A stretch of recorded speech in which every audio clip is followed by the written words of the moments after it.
ഒരു രക്ഷകൻ്റെ റോളിൽ ഫയർഫോഴ്സ് വന്ന കഥ. പാൽപാത്രത്തിൽ ഒരു നായയുടെ തല കുടുങ്ങിപ്പോയി. രക്ഷകരായി വന്നതോ നമ്മുടെ ഫയർഫോഴ്സ്.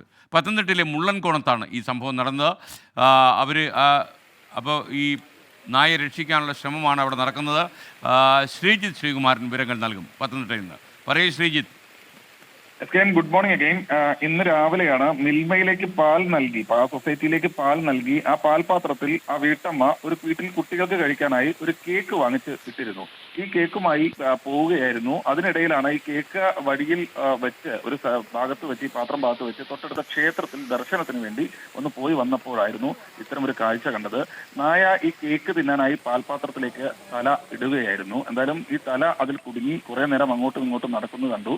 നാട്ടുകാർ എന്തായാലും ഉടൻ തന്നെ അടൂരിൽ നിന്ന് ഫയർഫോഴ്സിനെ വിളിച്ചു. ഒട്ടും താമസിച്ചില്ല, ഫയർഫോഴ്സ് എത്തി. പെട്ടെന്ന് തന്നെ ഫയർഫോഴ്സിന് അവിടെ എത്താൻ കഴിഞ്ഞു. ആ ഫയർഫോഴ്സ് ആ പാത്രം മുറിക്കുന്ന ദൃശ്യങ്ങളാണ് നമുക്കിപ്പോൾ ലഭിച്ചിരിക്കുന്നത്. എന്തായാലും നായയെ ഏതാണ്ട് ഒരു അരമണിക്കൂർ മുൻപ് രക്ഷിച്ചിട്ടുണ്ട്. നായ കേക്ക് എന്തായാലും നായക്ക് തന്നെ കൊടുത്തു, അത് കുട്ടികൾക്ക് കൊടുത്തിട്ടില്ല.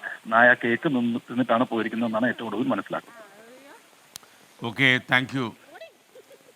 ഇന്ദുലേഖ പറയുന്നു, ഇന്ദുലേഖ ഷിജേഷ് പറയുന്നു, എന്നെപ്പോലെയുള്ള പാവങ്ങൾക്കൊന്നും ഈ മെസ്സേജ് അയക്കാനുള്ള സമയം ഇല്ല, രാവിലെ നേരമില്ല, പക്ഷേ കേൾക്കാറുണ്ടെന്നും എല്ലാവരോടും ഒരുപാട് ഇഷ്ടം. ഹാഷ്മി, നിഖിൽ, ജെയിംസ്, പ്രവിത, കൃഷ്ണ, അനിൽ, പ്രജീൻ, അങ്ങനെ പോകുന്നു.